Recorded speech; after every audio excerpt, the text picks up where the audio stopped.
자, 가자. 자, 아까 세 번째 것까지 했고요. 네 번째 것까지 했고요. 다섯 번째 5번 보세요.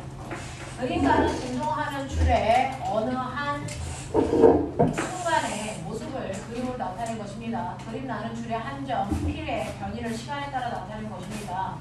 이 파동의 파장과 진동수 및 속력을 각각 구해보세요 라고 했습니다. 자, 얘는 한 파장이 얼마입니까? 몇 미터? 안 들려? 몇 미터? 4미터. 그렇죠.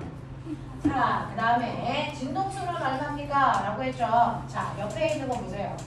옆에 있는 건 주기 보여주죠. 주기가 얼마예요? 2초. 그 주기를 역수하면 진동수 나오죠. 그래서 진동수는 2분의 1Hz입니다. 됐어. 자, 그랬을 때 속력이 얼마입니까? 구하는 방법은 주기분의 파장 하셔도 되고 진동수 곱하기 파장 하셔도 되고요. 진동수가 2분의 1이고요. 파장은 4이니까 곱하시면 얼마 나옵니까? 2의 빠르기로 전달됐어요. 이렇게 가능하네요. 자, 그 다음에 6번 보시면 화면상의 모든 점을 파원으로 해서 발생한 수많은 구면파에 공통으로 접하는 면이 다음 순간에 새로운 파면이 된다는 원리가 하이온스의 원리입니다. 그래서 네, 그냥 과학자의 이름 그렇구나 하시면 돼요.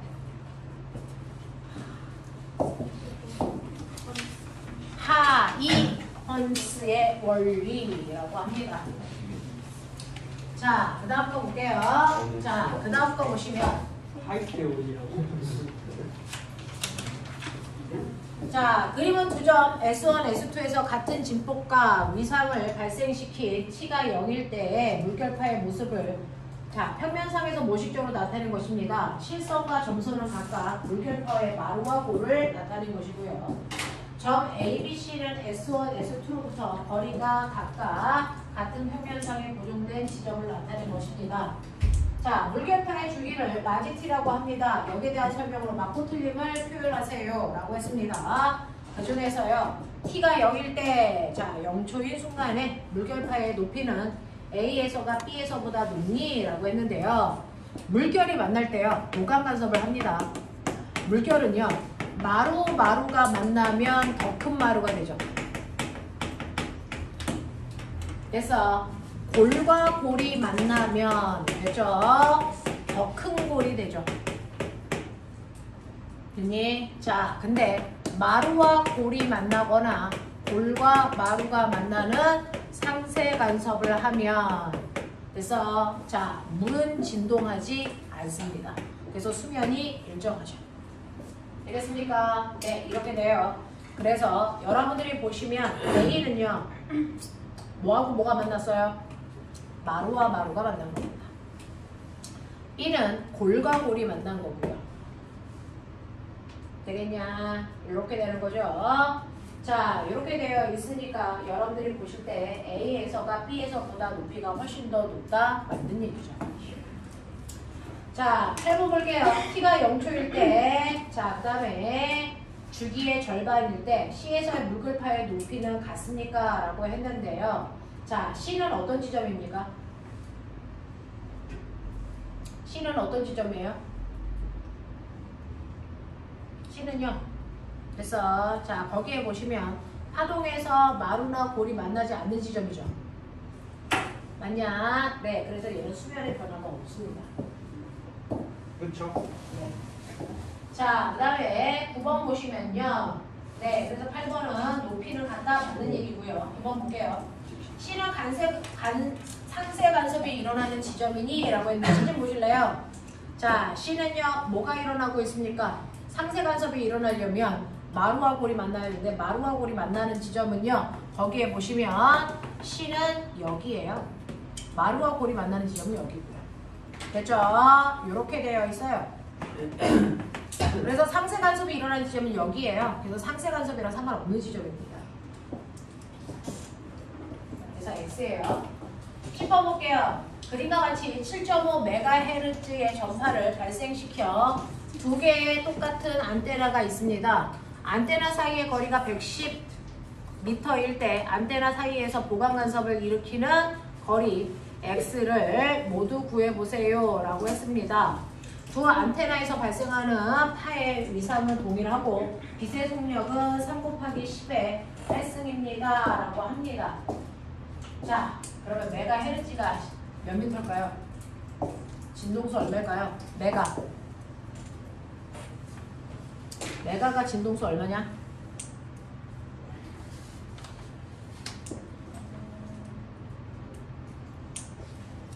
구승.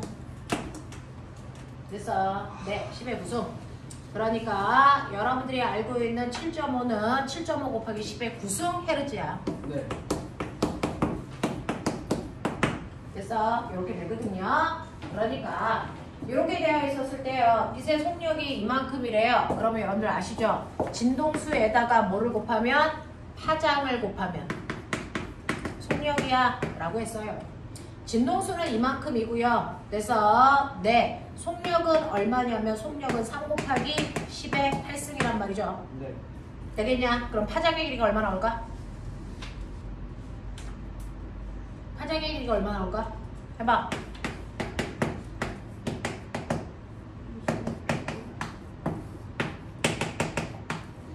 대략 얼마 나오냐? 25분의 1? 25분의 1이면 얼마냐? 0.04? 이렇게요. 됐죠? 네, 이렇게 나옵니다.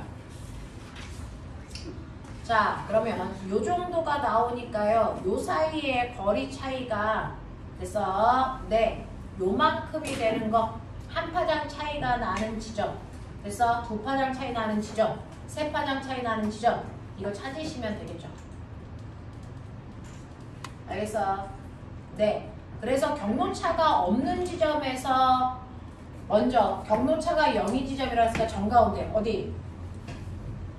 110의 정가운데 55에서 보강관습이 일어나고 그리고 파장에 한 파장 차이가 나는 지점이니까 우리가 0.04 너무 기니까 그냥 4라고 치자.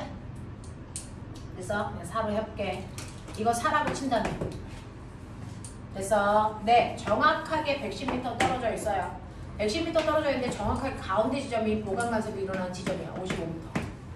그 다음에 4m 간격으로 일어나는 거니까 얘로부터 4m 간 곳, 얘로부터 양쪽에 4m 떨어져 있는 지점이 또 보강관습이 일어나는 지점. 알겠어? 양옆으로 2남다 떨어진 지점, 양옆으로 3남다 떨어져 있는 지점. 그래서 이런 식으로 찾아나는 거야. 알겠어? 그래서 예를 들어서 여기로부터 4만큼 떨어지니까 59, 51 여기가 보강관습이 일어나는 지점이야. 맞아? 그 다음은 얼마? 그 다음은 얼마? 63. 그 다음에 얼마? 얼마? 47. 이런 식으로. 그렇게 많아요. 알겠어? 이런 식으로 찾는 거야. 그래서 냉 이렇게 찾아 나가시면 된다 라고 하는 거 기억을 좀 해봐 주시면 되겠죠. 이게 파동이에요. 파동의 기본적인 거. 그래서 네, 이런 것들을 여러분들 좀 기억하면 된다. 자, 이제 선생님하고 오늘 할 얘기를 하죠. 아까 드렸던 빛과 물질의 이중성입니다. 자, 빛과 물질의 이중성 중에서 빛의 이중성에 대해서는 선생님이랑 하고요. 그 다음에 네, 파동의 이중성에 대해서는 호진쌤하고 다음 주에, 그래서 다음 시간에 할 거예요. 그러니까 이거 프린트 챙겨가지고 오시면 되겠어요. 자, 빛의 이중성. 자, 여기에 대한 얘기 하고요. 이게 타이탄 물줄을 분석한 겁니다. 87페이지에 되어 있네요. 여기부터 보시면 되고요. 요거 책이 복사가 좀 이상하게 돼가지고요. 앞뒤가 좀 그래. 자, 책을 거의 볼 이유가 없을 거니까 칠판 보시면 되고요. 빛의 이중성에 대해서 할게요. 자, 빛의 이중성에 대해서 살짝 들은 친구들은 오히려 2번 친구들은 들었는데요. 1과하고 3과는 못 들었어요. 그렇죠? 네. 자, 그래서 선생님하고 빛의 이중성에 대해서 합니다. 자, 옛날의 사람들은요. 빛이라고 하는 아이가 입자인지 아니면 됐어. 현상인지를 대단히 궁금해했다. 왜냐면 전자라는 것도 눈에 보이지 않고요. 여기에 있는 수소라는 것도 눈에 보이지 않지만 그래서 물질이잖아요. 자, 그럼 물질과 현상을 나누는 기준은 뭐다? 가장 러프한 기준으로 질량형입니다. 그래서 질량이 아무리 작아도 있다면 물질이라고 하고 질량이 없으면 현상이라고 하는 겁니다. 됐죠? 자, 그랬을 때 이러한 빛이라고 하는 아이는 질량이 있는 입자야? 아니면 질량이 없는 현상이야? 현상이라면 파동이라는 얘기거든요. 그래서 이 두 개를 가지고 가불방론을 막 했다는 말이야. 그 유명한 과학자들도 그 당시에 기구로는 빛이 질량이 있는지 없는지 측정할 수가 없어서 자, 그랬는데 그 중에서 맨 처음에 뉴턴이라는 사람은요, 빛이 입자야 라고 얘기했어요. 그 유명한 뉴턴이 빛이 입자라고 해서요, 오랜 시간 동안에 빛은 입자라고 인지되어 있었어. 왠지는 모르지만 입자일 거야 라고 했어요. 그랬다가 조금 전에 배웠던 간섭 실험을 통해서 빛이 간섭 현상을 만들잖아요. 그걸 통해서 간섭을 한다면 빛은 뭐여야 된다는 거야? 파동이라는 겁니다. 그래서 그 간섭 실험을 한 사람이 누구라 했어요? 토마스 영. 그래서 영의 간섭 실험을 통해서 아, 빛은 빼도 박도 할 수 없는 파동이야 라는 게 인지가 되죠. 왜? 간섭은 파동만 하는 거니까, 입자는 못하니까. 그래서 빛이 파동이라는 게 증명이 됐습니다. 빛은 파동입니다. 그래서 앞에서 배운 빛의 간섭 실험은 빛이 파동이라는 걸 증명해 주는 실험이야. 알겠어요? 자, 그랬다가 그 다음에 누가 등장하냐면 아인슈타인 등장합니다. 아인슈타인이라는 과학자는요, 그래서 빛이 입자여야만 나타나는 현상을 증명해 보는 거야. 그래서 뭘로? 광전 효과로. 자, 이 효과를 통해서 빛은 입자네 라는 걸 알게 된 거죠. 그럼 뭐야? 빛은 입자였다가 파동이었다가 지 맘대로 막 바뀌어? 아니요. 빛은 파동이 맞습니다. 질량이 없는 빛은 파동이 맞습니다. 근데 이러한 빛은요, 파동이기 때문에 파동의 성질도 띠고요. 근데 가끔가다는 마치 입자처럼 움직여요. 그렇다고 질량이 생기는 건 아닙니다. 그러니까 입자는 아니죠. 입자처럼 입자의 성질을 갖는다고요. 입자성도 가져요. 자, 선생님을 보면요, 여자인 거죠. 그래서 선생님한테는 여성성도 있지만 뭐도 있어요? 남성성도 있죠. 선생님한테 남성성이 나타난다고 해서 내가 남자는 아니잖아. 두 개의 성을 다 가지고 있는 거지. 이게 이중성이에요. 만약 빛은 파동이야. 파동인데 어떨 때는 파동성이 나타나고 어떨 때는 입자성이 나타난다는 거야.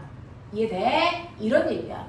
그러면 어떨 때는 파동성이 나타납니까? 빛이 아무런 방해도 받지 않고 직진할 때는요, 파동의 원래 성질이 나타납니다. 네, 파동의 원래 성질이 나타납니다. 그랬다가 빛이 입자의 성질이 드러날 때는 언제냐면 빛이 가다가 다른 물질이랑 충돌할 때요. 빛이 가다가 다른 물질이랑 충돌하는 이 순간에 빛이 마치 입자와 같은 성질이 드러나요. 네, 자, 그래서 아인슈타인은 이 순간을 본 거고요. 토마스 영은 그냥 직진하는 이 순간을 봤기 때문에 각각 관찰한 성질이 다르게 나타났다는 거야. 무슨 말인지 알겠어? 이런 거야. 자, 그래서 이런 식으로 빛은 두 가지 성질을 다 가져요. 이걸 우리는 빛의 뭐라고 한다? 이중성이라고 부르기로 했다라는 얘기입니다. 이 이중성이 발견되면서요, 단지 빛은 두 개의 성질을 가지고 있네, 이걸로 끝난 게 아니고요, 과학계의 혁신이 일어납니다. 옛날의 과학은요, 반드시 A 아니면 B야. 물질 아니면 파동이어야지 물질이면서 파동일 수는 없어 라고 생각해서 과학에서의 현상은 절대적 진리를 얘기한다. 그래서 절대적 진리를 탐구하는 게 과학이다, 이렇게 생각을 했어요. 네. 자, 그랬다가 얘는 이럴 수도 있고 저럴 수도 있네. 그러면 우리가 그동안 알았던 건 어떤 특정한 하나의 성질만 알고 있는 거 아닐까? 다른 성질도 존재하는 거 아닐까? 라고 생각이 바뀌게 됩니다. 그래서 현대 과학은 절대 진리가 아니고 과학은 상대적 진리다. 현대 과학의 기술로 증명한 건 여기까지다. 아닐 수도 있다라는 불확정성의 원리를 이제 우리는 배우게 돼요. 자, 그래서 현대 과학은 불확정성으로 얘기합니다. 그래서 뭐는 A야가 아니고 A일 가능성이 90% 이렇게 얘기합니다. 확률로 표현합니다. 그걸 가장 대표적으로 배우는 과목이 뭡니까? 화학입니다. 화학에서 전자가 존재할 확률을 얘기하죠. 그걸 우리는 멋진 말로 뭐라 그러니까? 오비탈이라고 얘기합니다. 알겠어? 전자가 존재할 확률을 얘기하는 거지 전자는 여기 있어? 이런 얘기 이제 안 한다고요.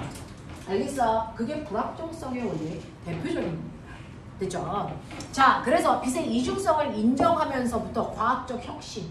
알겠습니까? 이렇게 된다고요. 자, 그러면 이렇게 빛의 파동성이 뭔지는 토마스 영의 간섭 실험을 통해서 설명했으니까 빛의 입자성에 대해서 설명해 볼게요. 그게 바로 아인슈타인의 광전 효과를 설명하겠다는 얘기입니다. 해볼게요.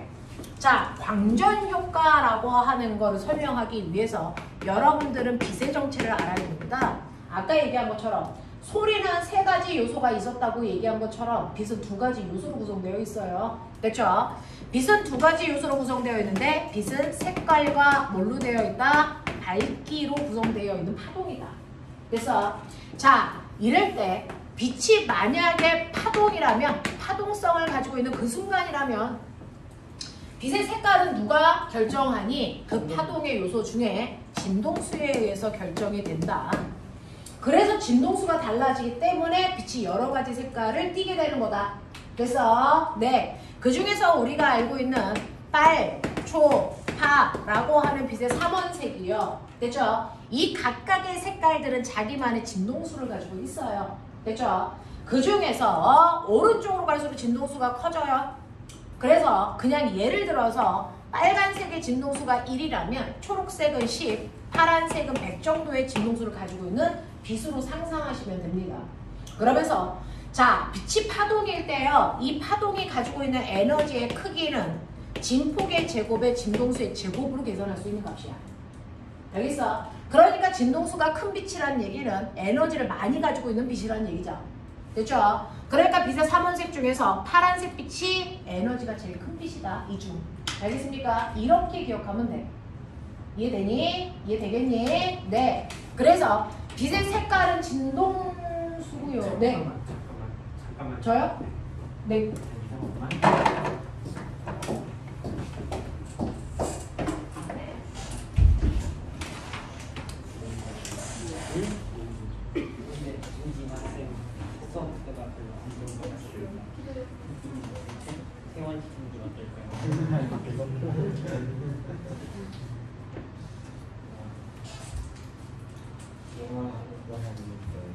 L도 영진이 못 오겠지? 국어는 과목을 쓰는데 너 한국인이잖아. 근데 국어 100점 못 먹는. 물론 나도 지금까지 국어를 살면서 100점을 맞아본 적이 없어. 내가 100점이 아니라 나 1학기 때 96점, 2학기 때 97점. 나도 2학기 때 97점. 아, 진짜 개어이 없네 진짜. 어려운 문제 다 맞춰놓고 3점짜리 개 쉬운 거 맨 마지막 문제 그걸 정답 바꿔줄게. 방학만 잘라놨지. 그래서 2달 주기로 저희 잘라서 4단계까지. 잠깐만 있어. 좋겠다더래. 수업 끊겨서. 아니에요. 핵도 4월 말부터는 그럼 뭐야? 그래서 4월 말부터가 지금인 거잖아. 자체 교재. 이때부터 그렇게 가는 거야.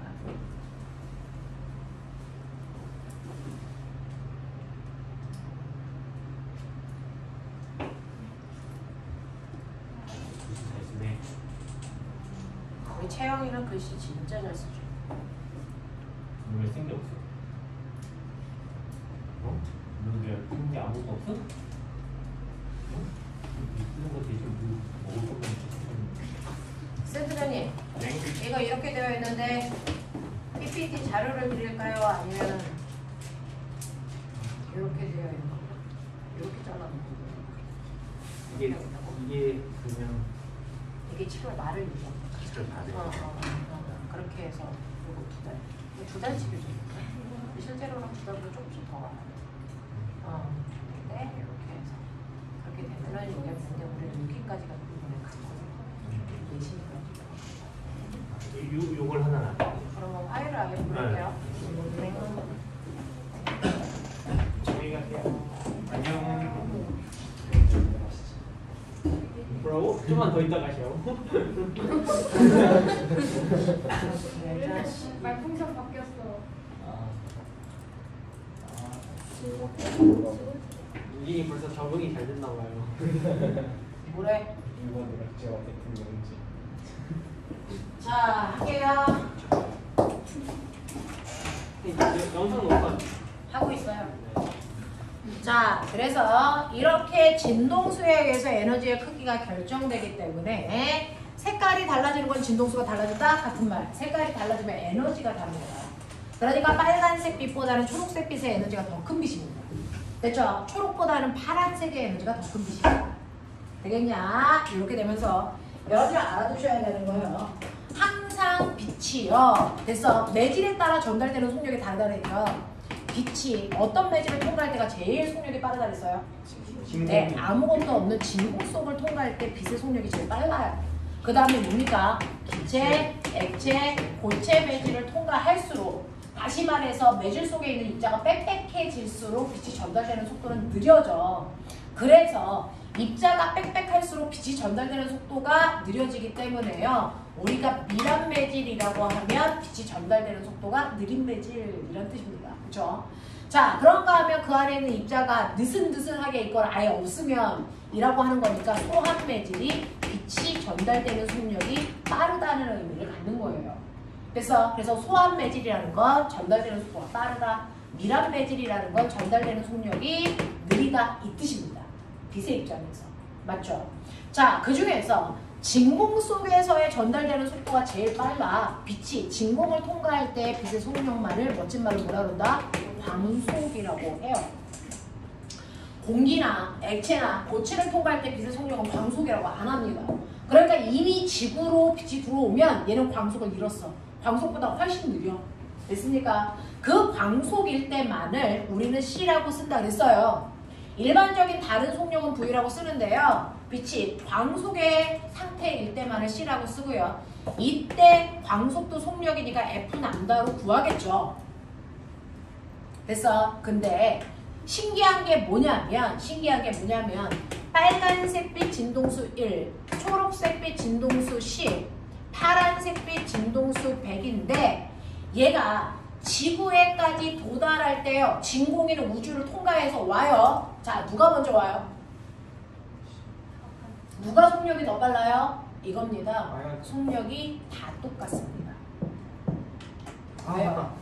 진동수가 1일 때는 파장의 길이가 100, 네. 진동수가 10일 때는 파장의 길이가 10, 진동수가 100일 때는 파장의 길이가 1이라서 자, 진공을 통과할 때 빛의 속력은 색깔하고 무관하게 속력이 같습니다. 이걸 광속 불변의 법칙이라고 합니다. 그래서 진동수가 크다고 해서 속력이 빠르지 않습니다. 왜? 진동수가 큰 애일수록 파장의 길이는 짧아지기 때문이에요. 보이죠? 그렇다면 진동수와 파장은 뭐하다는 얘기야? 반비례한다는 얘기입니다. 됐죠? 그래서 F는 남다분의 C로 바꿔서 우리는 언제나 대입할 수 있다. 언제나 대입할 수 있다. 알겠습니까? 이렇게 된다고요. 이렇게 된다고요. 네. 하지만 얘가 광속이 아닌 공기 중에 오거나 물 속에서 빛이 전달될 때 이미 광속이 아니야. 광속이 아닐 때는 진동수에 따라 속력이 다릅니다. 알겠어? 그래서 여러분들이 학교에서 이렇게 이 색이 이름 뭐냐? 프리즘을 그래서 빛이 통과하죠. 자, 이때 이 빛에 있는 빨주노초 파란보의 속력은 같을까 다를까? 달라요.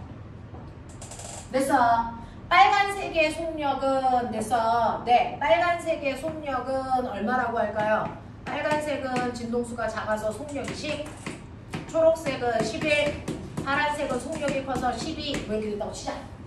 근데 이 빛이 유리로 들어오면 됐죠? 속력이 3 된다고 치자. 그러면 속도차 7, 속도차 4, 아니 속도차 8, 속도차 얼마? 9. 그러니까 속도차가 많이 나는 아이가 더 많이 뭐한다? 꺾인다. 되겠어? 이거죠. 그러니까 빨간색은 조금 꺾여. 빨간색 빛은 조금 꺾여서 여기 나타나. 기억나니? 자, 상대적으로 파란색 빛은 많이 꺾여. 그래서 많이 꺾여서 밑에 나타나. 그래서 프리즘으로 보면 빨주노초 파란보. 알겠습니까? 이렇게 나타나는 위치가 다른 이유가 속력 차이 때문이야. 알겠어? 네, 이런 얘기를 하고요. 그래서 광속일 때만 속력을 일정하다. 광속이 아니면 속력은 달라집니다. 미세하게 달라집니다. 되겠죠? 네, 이렇게 된다. 그것 때문에 프리즘에서 나타나는 위치가 다를 수밖에 없는 거야. 라는 얘기였죠. 자, 그러면 이런 식으로 여러분들이 진동수라고 하는 거는 색깔을 결정하는 성질이고요. 그 색깔에 따라서 에너지의 값이 다르니까 색깔을 조절한다는 건 빛의 에너지를 조절한다는 얘기다. 예. 자, 그 다음에 빛의 밝기요. 빛의 밝기는 뭡니까? 빛의 밝기요. 빛의 밝기 아까 했잖아요. 빛의 밝기를 결정하는 거 진폭이라고요. 됐어. 그래서 눈부신 빛. 아, 눈부셔. 됐죠? 네, 그런가 하면 흐린 빛 이런 거 있잖아요. 됐어. 흐린 빛은 진폭이 작은 빛. 눈부신 빛은 열나 진폭이 큰 빛. 이런 얘기예요.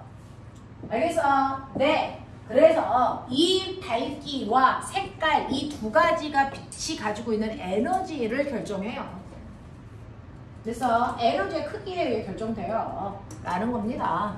자, 이게 파동일 때 빛입니다. 근데 빛이 파동이 아니고 입자야. 입자성을 떼요. 부딪히는 순간 빛은 입자성을 띠는데 그 빛이 입자로 바뀌었을 때 자, 빛의 입자를 부르는 이름이 필요해요. 그래서 네, 너라는 입자는 주역이잖아요. 이렇게 입자마다 이름이 필요하다고요. 빛의 입자를 뭐라고 부르니까 빛광자, 입자, 자자, 그래서 광자 이름 막 찐 거죠. 그래서 광자라고 불러요. 됐죠? 그러니까 빛이 와서 부딪힐 때는요. 자, 수억, 수조개의 빛의 입자들로 바뀌어요. 이거 하나하나가 광자인 겁니다. 그러면 그 광자 한 개 한 개가 가지고 있는 에너지 값은 어떻게 구하는데 얘는 이제 파동이 아니니까 이렇게 못 구하죠. 그래서 빛이 입자 하나하나일 때 에너지는 HF로 구한다고요. 광자 한 개의 에너지는 HF로 구합니다. H라는 건 플랑크라는 과학자가 알아낸 상수야. 플랑크 상수. 그냥 1이라고 생각하면 돼요. 그 다음에 F는 여전히 진동수입니다. 여전히 진동수입니다. 됐죠? 자, 그렇다면 이렇게 광자로 바뀌었을 때요. 색깔을 결정하는 건 뭔데요? 어차피 광자로 바뀌어도 빛은 색깔이 있어. 진동수라니까요. 변하지 않아요. 그래서 여전히 진동수입니다. 그러니까 빨간색 빛을 초록색 빛으로 바꿔서 진동수를 바꾼 거고요. 진동수가 커진 거고 그렇다면 광자의 에너지도 큰 빛입니다.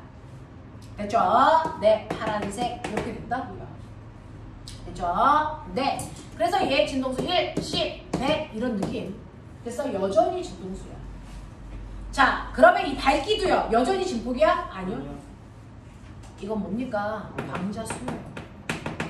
입자가 몇 개 왔어? 그 진동수를 가지고 있는 빛이 몇 개 왔어? 이거예요. 빨간빛도요. 눈부신 빨간빛이 있고요. 흐린 빨간빛이 있단 말이죠. 자, 그랬을 때 눈부신 빨간빛이야. 빨간빛이니까 진동수는 일자리가 온 거지만 눈부시다는 얘기는 광자수가 많이 왔다는 얘기야. 알겠어? 그래서 이렇게 입자가 되면요. 밝기는 진폭이 아니고 입자의 개수라서요. 눈부신 빨간색 빛이라는 건 이때 온 광자수가 1000개 왔어. 이런 느낌이야. 그래서 흐린 빨간색 빛이라는 건 광자수 1개 왔어. 이런 느낌이야. 되겠어? 이런 느낌이야. 이런 느낌. 됐죠? 자, 그래서 이 밝기를 결정하는 인자가 다르다. 인자가 다르다.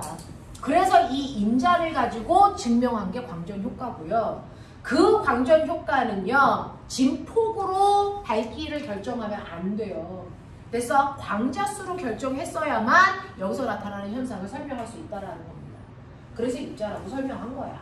알겠어? 네, 그럼 볼게요. 광전 효과는요. 여러분들이 알고 있는 것처럼 물리원에 있는 상식 그대로입니다. 광전 효과는 여러분들이 알고 있는 것처럼 이렇게 금속들로 일반적으로 실험을 합니다. 왜냐면 금속은 그 안에 쉽게 탈출할 수 있는 뭘 많이 가지고 있니? 자유전자들이 드글드글합니다. 그래서 비금속은 자유전자가 드뭅니다. 그러니까 똑같은 노력을 했을 때 결과치가 적게 나와 비금속은. 그래서 주로 실험은 금속으로 합니다. 자, 금속 중에서 얘가 나트륨이라는 금속이라고 치자. 자유전자가 드글드글해요. 그래서 나트륨 덩어리야. 자, 여기에 빛을 비춥니다. 자, 빛을 비추면 부딪히는 순간 빛은 광자로 바뀌어. 에너지를 가지고 있는 입자야. 맞아. 그 에너지를 가지고 있는 그 입자들을 누가 여기 있는 자유전자 먹어버려. 왜 먹습니까? 라고 하면 실제로 원자 속에 있는 자유전자는 원자 핵 속에 있는 양성자가 잡아당기는 전기력을 전자가 받고 있잖아요. 그래서 플러스가 마이너스를 잡아당기는 정전기적 입력을 받고 있잖아요. 가지마! 일로 와! 알겠습니까? 그것 때문에 탈출을 못하고 있는 중이야. 됐어? 네. 그러면 여기 있는 나트륨은 원자 번호가 11번이니까 양성자가 11개 있단 말이죠. 11개의 양성자가 전자를 잡아당기니까 잡아당기는 힘을 됐어? 11이라고 치자. 이만큼의 힘으로 잡아당겨. 근데 얘는 탈출하고 싶어. 근데 힘이 부족해서 못 가는 거야. 에너지가 부족해서. 근데 이 전자가 오고 있는 광자를 확 먹으면 에너지가 엄청나게 커지죠. 그러면 얘가 잡아당기는 힘을 끊고 얘가 탈출해버린다. 이게 바로 광전 효과야. 알겠습니까? 네. 그래서 광전 효과라고 하는 건 빛을 먹은 전자가 튕겨나오는 현상입니다. 그래서 빛 먹고 전자가 튕겨나오는 현상, 이걸 광전 효과라고 하고요. 이걸 이용한 게 태양전지예요. 지금 우리가 쓰고 있는 태양광전지. 되겠습니까? 이겁니다. 자, 그러면 이렇게 전자들이 탈출하기 위해서 에너지를 가지고 있는 빛의 입자, 광자를 먹는데 몇 개까지 먹을 수 있어? 전자 1개가요. 그래서 1개의 전자가 먹을 수 있는 건 광자 1개입니다. 1대1 대응밖에 못해요. 근데 여기에 빨주노초 파남보의 빛이 오잖아요.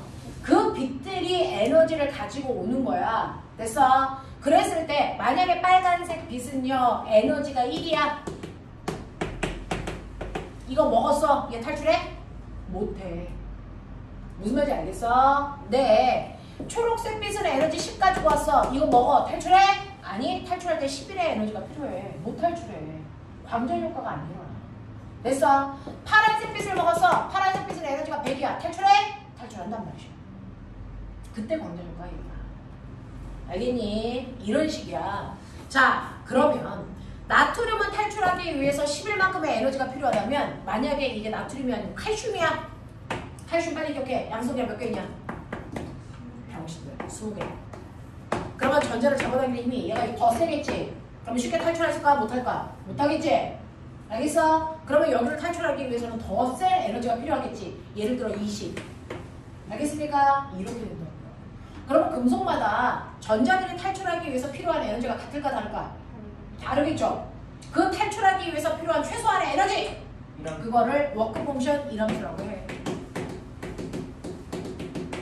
금속마다요. 전자들이 탈출하기 위한 최소한의 에너지가 다 다르고 그 이람수보다 더 큰 에너지를 먹은 전자들만 탈출할 수 있다. 이런 얘기야. 이게 광전 효과야. 이해돼? 하겠어? 이해되니? 네. 자, 그러면 이거를 이용해서 아인슈타인이 어떤 실험을 했냐면요. 아인슈타인은 이런 실험을 했어요. 자, 이렇게 얘가 탈출하기 위해서 계산하기 편하게 10이라는 에너지가 필요하다고 치자. 어떤 금속에서요. 전자가 탈출하기 위해서 필요한 최소한의 에너지 이람수의 크기가 11회가 있어.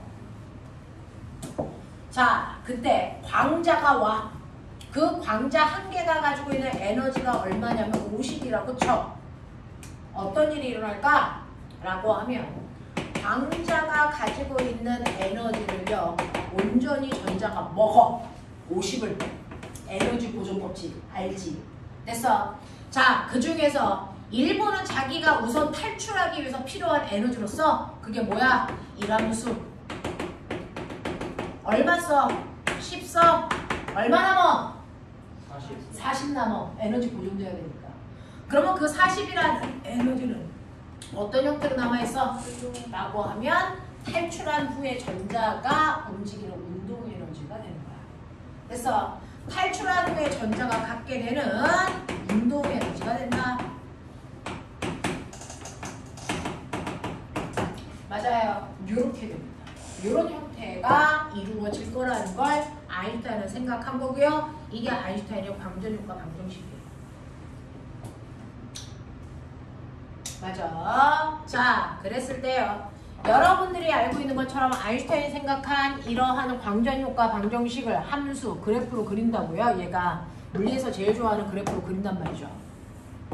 자, 그랬을 때 Y축은 운동 에너지의 크기로 놓으려고, 그리고 X축은 에너지의 크기를 결정하는 진동수로 놓겠다는 겁니다. 자, 그러면 Y축이 운동 에너지니까요. 우리는 Y는 AX 플러스 B처럼 여기 있는 이 식을 Y축으로 정리해야죠. 운동 에너지는 에너지에서 일함수 뺀 값이야. 이렇게요. 됐죠? 그 중에서 광자 하나가 가지고 있는 에너지 값 어떻게 구한다고요? 아까 말씀드렸죠? HF로 구해. 됐어. 그랬을 때 이 F가 X축 값이 되는 거야. 근데 이러한 광자가 탈출하기 위해서 필요한 최소한의 에너지, 됐어? 이것도 일함수도 계산할 수 있죠. HF0. 됐어? 네, 그 일함수가 되기 위한 최소한의 진동수 요만큼은 가지고 있어야 돼 라는 겁니다. 됐어? 네. 자, 그래서 이걸로 광전효과 그래프를 그리면 여러분들이 알고 있는 것처럼 이게 X축, 이게 Y축. 됐죠? 자, 그럼 얘는 뭐? 기울기 플랑크 상수가. 됐죠? 그래서 얘를 그래프를 그리면 이런 모습이 아마 나타날 거야. 됐죠? 자, 그랬을 때 요 기울기가 바로 플랑크 상수의 크기야. 자, 그리고요, 여기에 있는 요 X절편이 바로 이 금속을 탈출하기 위해서 필요한 최소한의 진동수, 일함수를 만들기 위해서 필요한 최소한의 진동수, 이걸 우리가 뭐라 그러니? 문턱 진동수. 요 턱을 넘어야 돼. 알겠어? 또는 같은 말로 한계 진동수. 그래서 이게 F0. 알겠어? 근데 그 문턱을 넘으면 탈출해서 운동에너지 가져. 됐어? 근데 그 문턱을 못 넘으면 탈출 못해서 에너지를 못 가져서 점성. 됐어? 그랬을 때 이 Y절편이 바로 뭐니? 마이너스 일함수의 크기. 되겠어? 이게 A라는 금속의 함수를 그려놓은 거라면 B라는 금속은요, 됐죠? 이렇게 그려진다고 치자. 자, 이때요, A와 B에 똑같은 게 있죠? 뭐? 기울기. 어차피 플랑크 상수니까. 맞죠? 이건 달라지지 않아. 됐죠? 대신에 A 금속의 문턱 진동수보다 B 금속의 문턱 진동수가 훨씬 커. 무슨 뜻이야? B 금속에서 전자가 탈출하기가 훨씬 더 어려워 라는 뜻입니다. 되겠어? 이렇게 된다고요. 이렇게 된다고요. 자, 이런 식으로 아인슈타인은 에너지 보존 법칙을 이용해서 설명을 했단 말이야. 됐죠? 자, 그러면 이걸 가지고 아인슈타인이 실제로 실험을 하죠. 실험을 하면서 아인슈타인이 알고자 하는 건 첫 번째, 됐어? 네, 빛은 파동이 아니고 입자라는 거를 증명하기 위해서요. 됐어? 네, 파동과 입자의 가장 큰 차이점은 뭡니까? 빛의 밝기요. 맞지? 자, 빛의 밝기가 파동이라면 진폭에 의해서 결정돼야 되는 거고요. 그러면 내가 흐린 빛에서 밝은 빛으로 바꾸면 진폭이 커져. 맞아? 진폭이 커지는데 너네 기억나죠? 파동일 때는 에너지가 A제곱 F제곱이야. 진폭을 크게 하면 에너지도 커지는 거야. 밝아지는 거야. 무슨 말인지 알아? 그래서 얘는 뭔 실험을 했냐면 이렇게 금속에서요, 전자가 드글드글 있는데 이 새끼를 탈출시킬 거란 말이죠. 자, 근데 내가 빨간 빛을 사용할 거란 말이죠. 빨간 빛은요, 얘가 탈출하기 위해서 필요한 최소한의 에너지 일함수가 10인데 빨간 빛이 가지고 있는 에너지는 그래서 네, 얼마? 1밖에 안 된다고 치자. 자, 흐린 빨간 빛을 줬어요. 당연히 그 빛을 먹은 전자 탈출 못합니다. 광전효과 안 일어나. 그러면 입자일까 파동일까? 어떻게 확인했습니까? 빨간 빛인데 점점 밝게 눈부신 빨간 빛으로 바꾸죠. 됐죠? 흐린 빨간 빛이었기 때문에 당연히 에너지가 작겠지. 그러니까 나는 에너지를 더 크게 하기 위해서 눈부신 빨간색 빛으로 바꿀게. 만약에 파동이면 눈부셔지는 순간 진폭이 커져. 그래서 에너지가 커져. 그러니까 지금은 얘를 탈출시킬 수 없는 에너지를 가지고 있지만 눈부시게 만들면 어느 순간인가 얘 일함수보다 더 큰 에너지를 만들 수 있을 거야. 2, 3, 그래서 100 이렇게 만들 수 있을 거야. 그러니까 이 순간에 얘는 탈출하겠지 라고 생각한 거야. 그래야 정상이고 파동이라면. 그래서 빨간 빛을 열나 눈부시게 트는 거야. 그랬더니 연병을 여기서 전자가 안 나온다는 얘기죠. 안 나온다는 얘기죠. 아무리 눈부시게 빨간색 빛을 틀어도 그래서 전자가 탈출하는 걸 볼 수가 없다는 거야. 그러면 이 밝기는 에너지의 크기를 결정하지 못하는구나 이 순간에. 그러면 이 순간에 에너지의 크기를 진폭이 결정하지 못한다면 얘는 파동이 아니구나. 그럼 뭐지? 입자구나. 이렇게 생각하는 거야. 납득해? 거꾸로 생각해보면 눈부신 파란색 빛을 비춰요. 눈부신 파란색 빛은 에너지가 열나 크니까 당연히 그 빛을 비추니까 얘가 탈출을 합니다. 그러면 에너지를 줄이면 탈출을 못하겠죠. 이런 속도가 작아지면. 그러면 에너지가 어떻게 줄일 건데? 이 눈부신 파란색 빛을 그래서 흐린 파란색 빛으로 점점 밝기를 줄이는 거야. 똑같이 파란색은 파란색인데 밝기를 줄이는 거야. 그럼 밝기를 줄이면 만약에 얘가 파동이라면 흐려지잖아. 진폭이 작아져. 그러면 에너지가 줄어야지. 그렇다면 어느 순간부터는요. 지금은 에너지가 100이지만 점점 줄어서 에너지가 10보다 작아지는 순간 그때부터는 탈출을 못 시키겠지. 그렇게 해보자고요. 그래서 파란색 빛을 점점 줄여. 그래서 흐리게 만들었어. 근데 얘는 부영아 아무리 흐리게 만들어도 전자는 계속 튕겨나와. 무슨 말인지 알겠니? 전자는 계속 튕겨나와. 그러니까 밝기가 에너지를 결정 못한다는 거야. 그러니까 빛은 파동이 아니라는 거야. 무슨 말인지 이해해? 그걸로 증명하는 거야. 그래서 그걸로 증명하는 겁니다. 자, 그러면 얘가 파동은 아닌데 정말 입자가 맞아? 이것도 증명해야죠. 됐어. 입자면 전자가 빛이라는 입자를 모으는 데는 한계가 있을 거 아니야. 그게 하나하나. 그렇다면 입자가 많아지면 탈출하는 전자 수도 많아야 될 거 아니야. 맞아? 이런 거. 그래서 실제로 이렇게 금속 구에다가요 빛을 비추면서 그래서 어차피 전자는 튀어나올 때요 운동 에너지를 가지고 다 튕겨나오기 때문에 전선이 연결될 필요가 없거든요. 전선을 끊어. 운동 에너지가 연결되겠다는 거야. 그래서 그래놓고 전자를 받을 수 있는 금속판을 이렇게 놔. 그래서 전자가 튀어나오게 할 거라고요. 자, 그래놓고 전자가 많이 튀어나오면 전류가 많이 흐르는 거죠. 전자가 조금 튀어나오면 전류의 세기가 약해지겠죠. 그래서 전류의 세기를 측정하는 전류계를 놓는다고.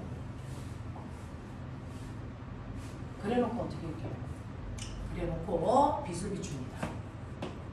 그래서 빛을 비칩니다. 전자가 건너올 수 있게끔 그래서 전압을 걸어도 됩니다. 잘 건너오게끔 여기서 전자가 튕겨 나올 거니까 됐죠? 이쪽에는 마이너스를 걸어주면 더 잘 밀겠죠. 이쪽에 플러스를 걸어주면 잘 당겨주겠죠. 그래서 전자가 밖으로 하나도 못 나가고 다 받아낼 수 있겠죠. 이렇게 한 장치를 한 거야.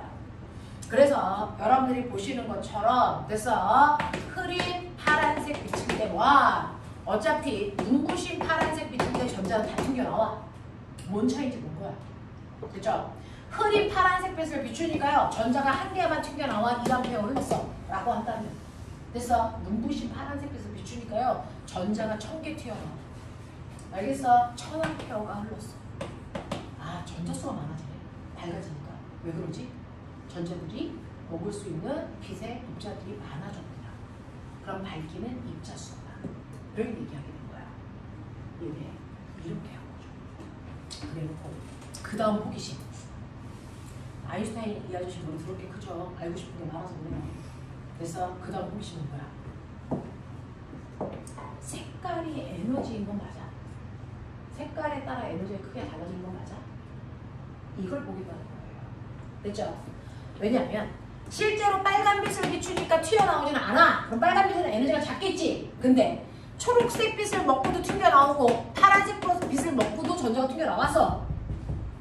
얘가 튕겨나올 때 필요한 에너지가 5라면 초록색 빛은 10이고 얘는 100이니까 이거 먹어도 튀겨나오고 이거 먹어도 튀겨나와. 맞아? 그럼 둘 중에서 어떤 빛의 에너지가 더 세? 비교해보고 싶은 거야. 되겠냐? 그래서 똑같이요. 그래서 눈부신 파란색 빛과 눈부신 초록색 빛을 준비하는 거죠. 그래서 한 번은 눈부신 초록색 빛을 비추는 거죠. 그렇죠? 전자들이 빛이 튕겨나와 1000개. 그래서 눈부신 파란색 빛을 비춰도 튕겨나와 1000개. 똑똑하네. 뭐가 다르지? 색깔을 바꿨는데 뭐 달라질 게 없나? 그래서 얘는 이걸 거꾸로 겁니다. 자, 전자가 잘 못 튀어나오게 전압을 걸어요. 그걸 멋진 말로 역방향 전압을 걸었다. 이렇게 표현하겠다는 얘기입니다. 역방향 전압을 걸었다. 이렇게 표현합니다. 전자가 잘 튀어나오게끔 전압을 거는 건 순방향 전압을 걸었다라고 얘기하고요. 전자가 잘 튀어나오지 못하는 방향으로 거는 걸 역방향 전압을 걸었다. 이렇게 표현하겠다고요. 됐죠? 자, 이렇게 역방향 전압을 걸면서 실험 하나를 합니다. 그러니까 실험 장치를 고안하는 그 자체가 창의력이에요. 실험을 해서 뭘 알아봐야 되는지도 모르겠지만 그걸 어떻게 알아봐야 되는지조차도 설계를 못하잖아요. 대부분은 그래요. 그래서 그러니까 실험을 어떻게 설계했는지를 보면 너네들의 영재성이 보여요. 그래서 자소서를 보겠다는 겁니다. 왜니 똑같은 내용을 하더라도 누구는 이렇게 했네? 오, 이 새끼 특이하네? 이런 게 보이거든. 근데 그걸 누가 해준 건 아닌가? 그래서 문답해보는 거지. 이거 네가 진짜 했어? 그렇다면 이걸 뭐 했는데? 이거 할 때 조건은 어땠는데? 이런 걸 계속 물어봐요. 되겠어? 네. 그래서 재작년에 한 놈이 털렸죠. 한 놈이 자소서를 자기가 쓴 게 아닌데 자소서 공부 대충 하고 면접 갔다가 털렸죠. 떨어졌죠. 그래서 자소서는 절대 대필 불가. 알겠습니까? 아무리 허접한 실험도 내가 하면 된다.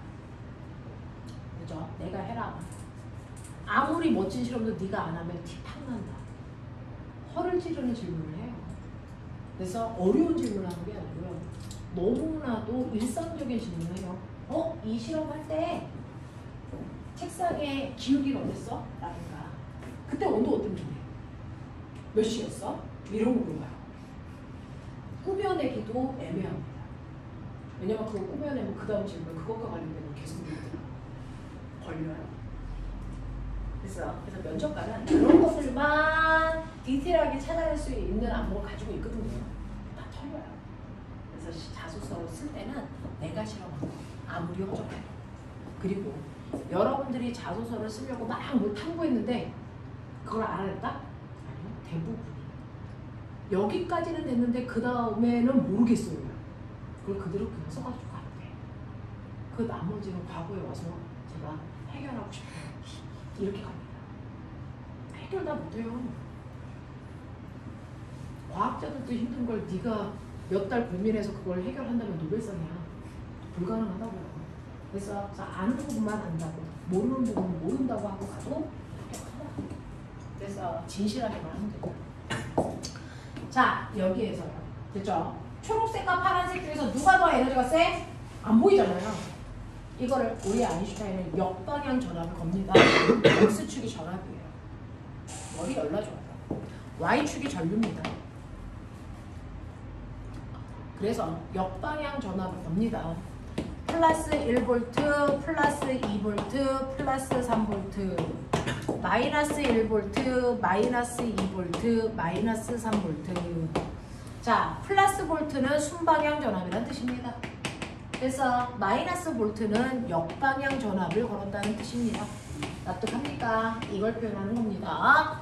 자, 그랬을 때 여러분들이 보시는 것처럼 초록색 빛을 비춥니다. 초록색 빛을 비췄더니요. 자, 전자들이 튕겨 나옵니다. 1개 1A. 그래서 자, 그리고 나서 전자를 가만 놔두면 이 새끼는 건너와서 1A야. 자, 건너오는데요. 여러분들 보시면 초록색 빛은요. 그 초록색 빛 자체가 가지고 있는 에너지가 10인데 자, 얘가 탈출할 때 필요한 금속의 일함수가 얼마냐면 5예요. 그러면 탈출한 후에 전자가 갖는 운동 에너지 얼마입니까? 5라는 에너지를 가지고 가지고 튕겨 나오는 거야. 그걸로 건너가는 거야. 됐어? 네. 근데 파란색 빛을 비췄다고 치자. 파란색 빛은요 에너지가 100이야. 그러면 이거 먹은 전자는 100의 에너지를 갖는 거야. 근데 똑같은 금속에서 탈출하니까 이 함수는 똑같아. 그러면 그걸 뺀 나머지가 운동 에너지가 되니까 운동 에너지가 얼마가 될까? 95가 되게. 누구의 운동 에너지가 크니? 얘가요. 됐어? 네. 19배 큽니다. 그러면 내가 이쪽에 역방향을 걸어주면 전자가 튕겨 나오는데 오지마! 밀어요. 이쪽이 마이너스고 이쪽이 플러스라서. 얘는 오지 말라고 그러고 얘는 가지 말라고 해서 땡깁니다. 됐어? 근데 처음에는 운동 에너지가 있었기 때문에 그래도 건너가. 싫어! 난 갈 거야! 간다고요. 됐죠? 근데 역방향 전압을 설설설설 늘려요. 됐어? 네. 역방향 전압을 설설 늘리면 처음에는 오지마! 이거 오면 죽어? 뒤진다? 이렇게 되는 거죠. 그러면 애가 건너오다가 못 오는 순간이 생기겠죠. 그래서 이 역방향 건전지를 점점 늘리는 순간 어느 순간부터 아이가 못 건너오는 순간이 생긴다. 그 전자가 못 건너오는 순간이 바로 에너지 다 썼기 때문이죠. 그 에너지보다 정치전압이 더 크기 때문이죠. 그러면 정치전압의 크기를 보면 누구의 운동 에너지가 더 큰지를 비교할 수 있고 누구의 운동 에너지가 더 큰지를 보면 그 빛이 가지고 있는 에너지가 누가 더 셌는지를 비교할 수 있다. 이게 실험의 설계야. 알겠어? 그랬더니 초록색 빛은요 정지전압이 2V에서 멈춰요. 아, 요만큼의 운동 에너지밖에 없었어? 이런 얘기죠. 파란색 빛은요 됐죠? 네, 2V 걸어봤자 건너가. 와, 이 새끼 에너지 더 큰 거 봤는데 얘 정지전압 3V야. 됐어? 이런 식으로. 그래서 초록색 빛과 파란색 빛의 에너지가 파란색 빛이 더 크다는 게 입증이 되죠. 됐죠? 자, 그랬다가 이제 흐린 빛이 아니고 눈부신 빛을 비춥니다. 그러면 눈부신 빛은 전자가 1000개 오죠? 전류의 세기가 1000배 오죠. 그래서 1000A 전류가 흐르게 돼요. 전자가 많이 탈출합니다. 광자수가 많으니까. 되겠죠? 그거 먹은 전자들이 왁 하고 나옵니다. 자, 근데 초록빛을 눈부시게 준 거야. 전자가 튕겨나올 때 1000개가 튕겨나왔어. 그럼 못 오게 정지전압을 걸어주는 거야. 그랬더니 눈부시나 흐리나 상관없이 정지되는 순간은 뭐하다? 똑같다. 아, 밝기를 변화시켜도 에너지의 크기는 달라지지 않아. 그래서 네, 파란색 빛도 똑같다 이 얘기입니다. 그래서 밝기는 에너지의 크기에 영향을 주지 않습니다. 정지전압이 똑같아서. 그래서 단지 밝기가 밝아지면 전류의 세기가 증가하는 걸로 봐서 탈출할 수 있는 전자수가 늘어나는 거다. 그 전자를 탈출시키는 건 입자의 개수에 비례한다. 알겠어? 그래서 밝기가 밝아질 때 전류의 세기가 세지는 건 광자의 입자수가 증가한다는 뜻이다. 이렇게 증명한 거야. 이해되겠어? 이게 광자인 거야. 괜찮죠? 괜찮은 생각입니다. 됐죠? 자, 이런 식으로 해서 여러분들 광전 효과에 대해서 설명을 좀 해봐 드렸어요. 자, 그래서 그 광전 효과에 대한 얘기들이 그 뒤에 보면 블라블라 나와 있는데 우리 책 잠깐만 봐요. 선생님 다음 시간에는 렌즈 방정식이라는 것도 할 거예요. 중학교 때 볼록 렌즈, 오목 렌즈 작별했던 거 기억나?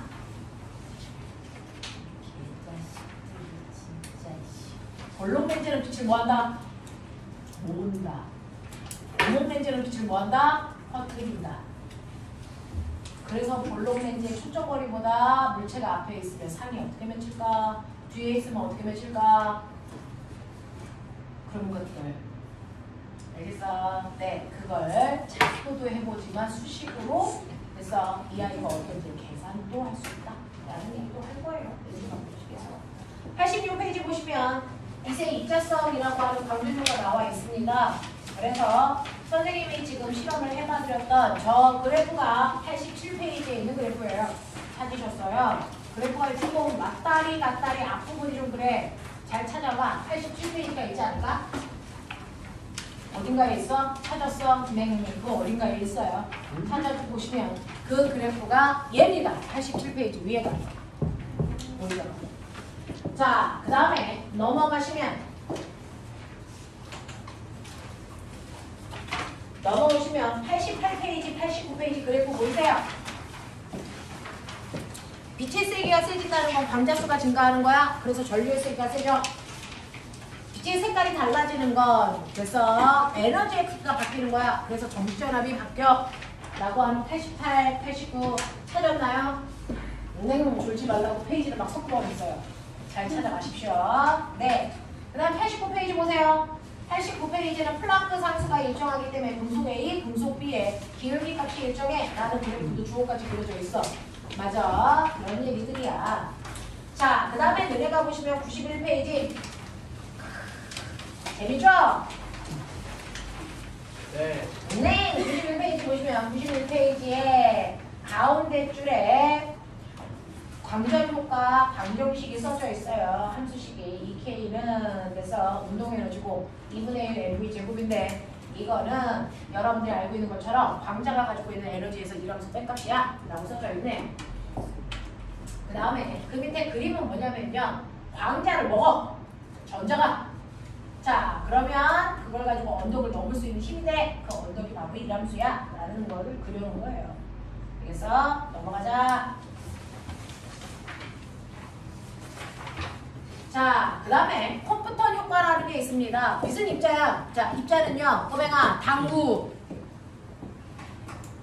운동량, 충격량. 됐어? 운동량 보존 법칙.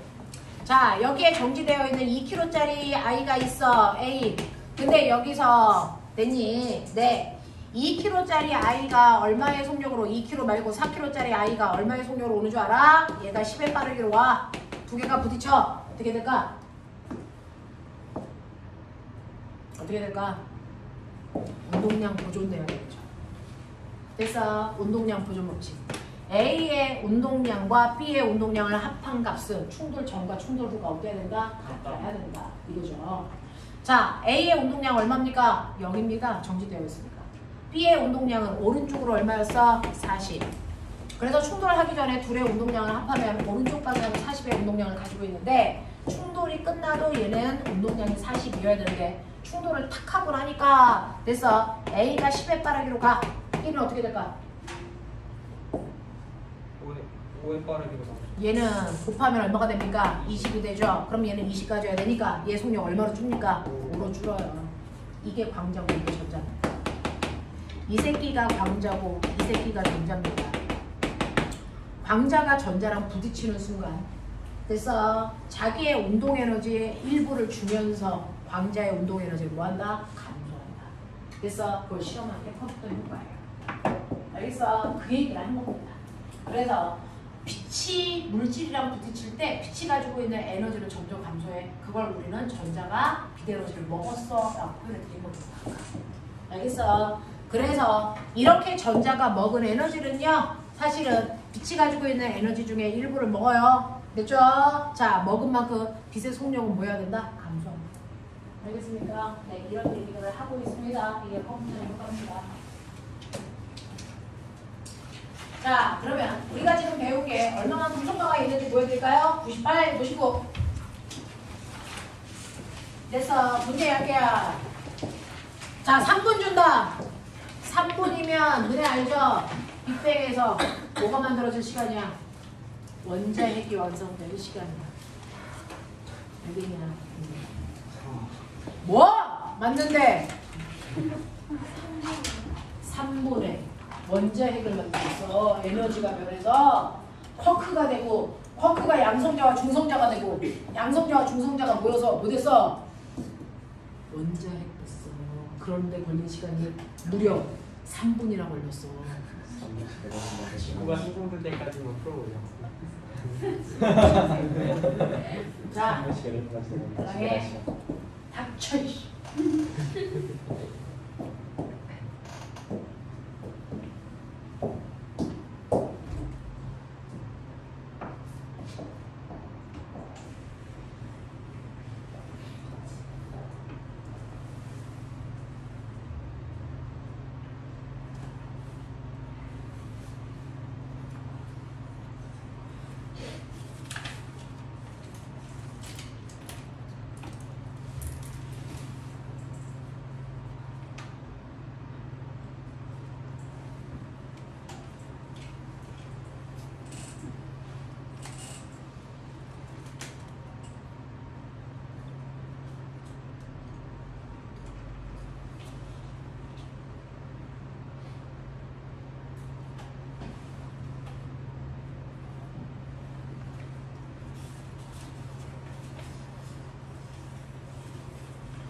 쌀이에요, 우리 씨.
왜?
아까 몇 개 풀었어?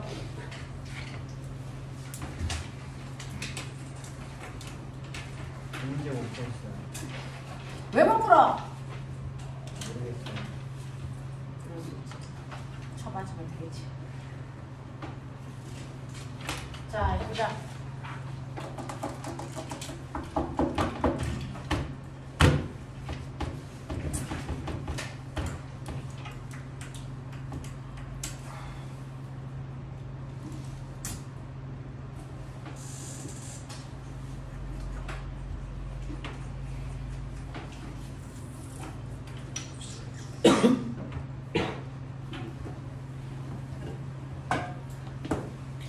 볼게요.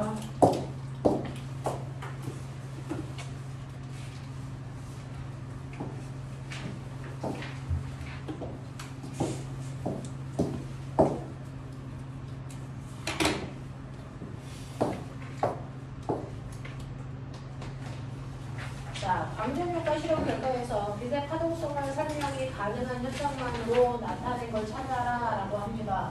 빛이 파동의 성질을 가지고 있을 때 나타날 수 있는 걸 찾아보라는 거죠. 기억, 문턱 진동수보다 진동수가 큰 빛을 비출 때만 광전 효과가 방출한다 라고 하는 거. 문턱 진동수가 큰 빛을 비출 때만 광전 효과가 나타난다? 그건 맞는 내용인데 이게 파동성으로 설명하는 거예요? 아니죠. 됐죠? 파동성으로 설명이 가능한 현상만 그랬는데 이건 입자성이든 파동성이든 다 똑같아요. 문턱 진동수를 넘으면 당연히 탈출하죠. 왜? 파동이어도 진동수가 크면 당연히 에너지가 크니까. 입자여도요 진동수가 크면 당연히 에너지가 크니까. 그래서 둘 다 가능한 얘기예요. 두 번째, 니은. 문턱 진동수 이상의 빛은 그 세기를 증가시킬수록 광전류의 세기가 증가한다라고 했는데요. 문턱 진동수 이상의 빛은 그 세기를 증가시킬수록 광전류의 세기가 증가한다. 이게 광전효과 실험에서 빛의 파동성을 설명이 가능합니까?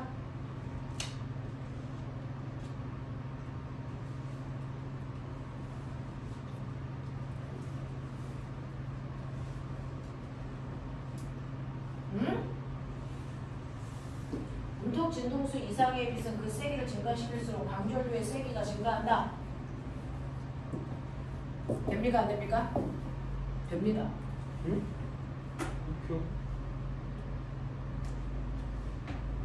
자, 이것도 실제로 가능합니다. 자, 이유가 뭐냐면요. 이건 파동성으로 설명이 가능한 건데 실제로 빛의 세기를 증가시키면 에너지가 커지죠. 에너지가 큰 빛을 먹으면 전자는 에너지가 커서 빨리 움직이죠. 운동 속도가 빨라지죠. 그러면 1초 동안에 움직인 전자수가 뭐일까? 많아지잖아요. 가능하다. 니은 진동수가 문턱 진동수 이상의 빛은 그 세기가 아무리 약해도 비추는 즉시 광전자가 탈출한다. 이건 뭡니까? 빛의 세기를 아무리 약하게 해도 광전자가 언제나 탈출해? 이거는 입자성으로밖에 설명이 안 돼요. 파동성으로 설명이 안 돼요. 이건 가죠. 그림 가는요. 문턱 진동수가 F0의 금속판에 단색광을 비출 때 자, 모습을 나타낸 것입니다. 그림 나는 금속판에 비추었을 때 단색광의 시간에 따른 진동수와 세기를 나타낸 것입니다. 광전자의 최대 운동 에너지가 가장 큰 시각을 찾으세요. 자, 운동 에너지가 크려면 광전자가 가지고 있는 운동 에너지가 크려면 광자가 가지고 있는 운동 에너지가 뭐여야 돼? 광자가 가지고 있는 에너지가 뭐여야 돼? 커야 돼. 그래서 광자가 가지고 있는 에너지는 진동수가 커야 된다는 얘기고 진동수의 크기는 뭘 결정해? 색깔. 그래서 에너지가 큰 색깔을 비춰야 된다는 얘기죠. 자, 그러면 여기서 진동수가 커지고 있는 가장 클 때가 언제니? T2하고 T3. T2하고 T3. 됐어요. 이때 탈출한 전자들이 가장 큰 에너지를 가지고 있겠죠. 3번 가죠.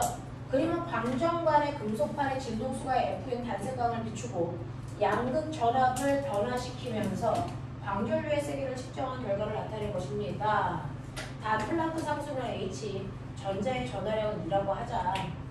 금속판에서 방출된 강전자의 최대 운동 에너지를 구하세요.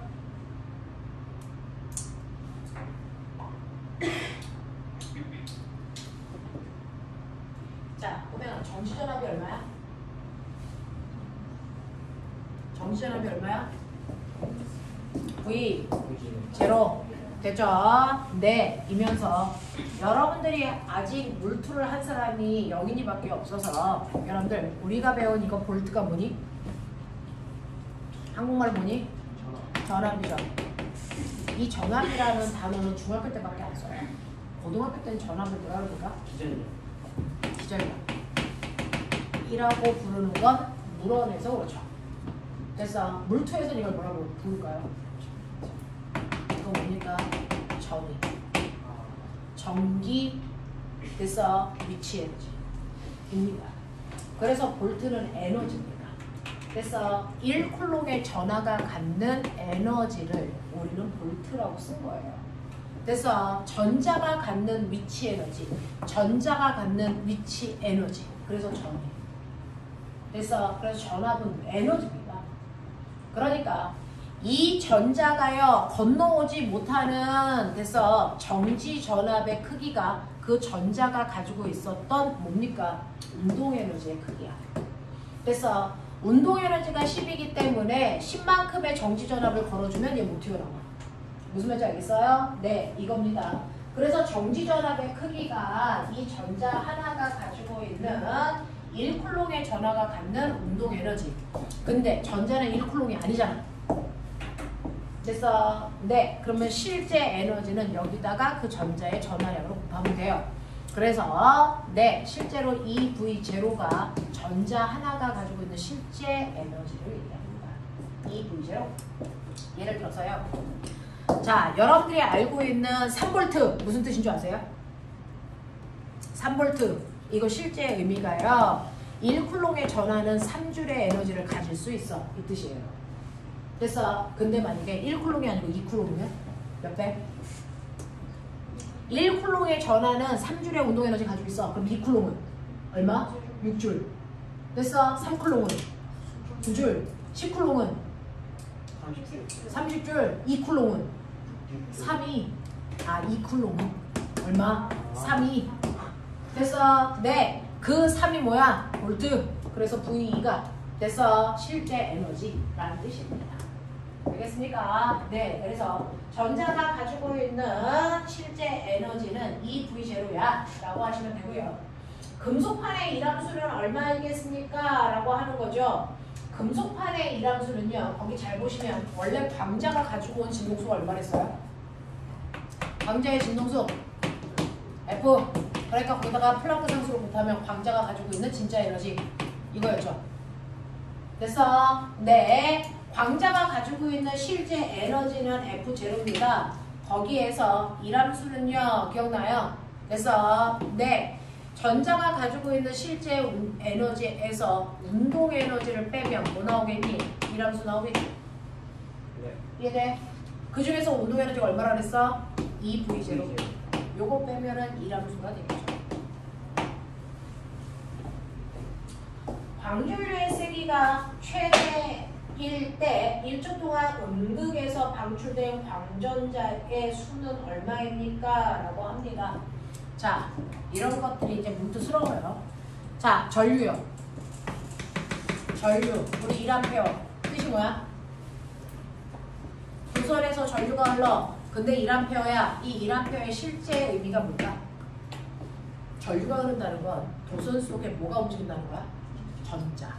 그래서 중학교 2학년 그림에요. 전류가 흐른다면 이 도선에 있는 원자가 있고 원자 사이에 전자가 이렇게 지나가는 게 전류가 흐르는 거야. 그랬죠? 자, 그러면은 그 전류의 세기를 전류라고 하는, 전자의 흐름을 전류라고 하는데 그 중에서 1A라는 전류의 세기는 얼마야? 라고 하면 이렇게 전기가 흐르는 도선을 단면을 잘랐을 때요.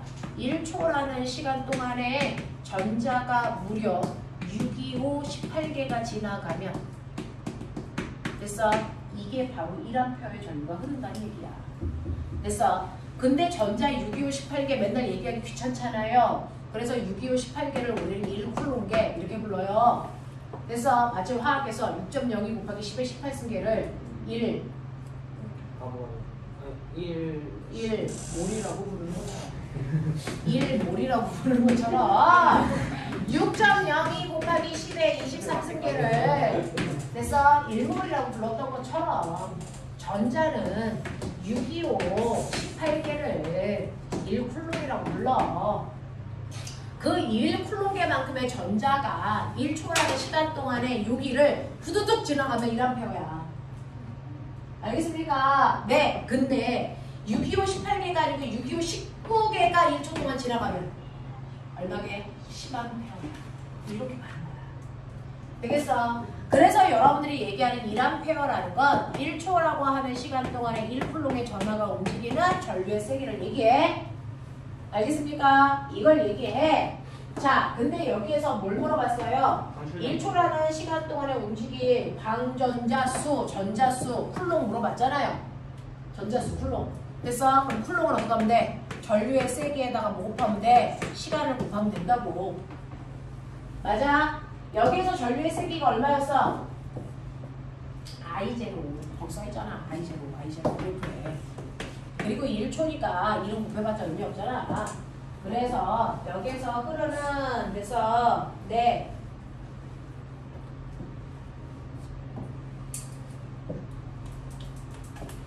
자, 전하량은 1쿨롱계. 그래서 네, 1쿨롱계입니다.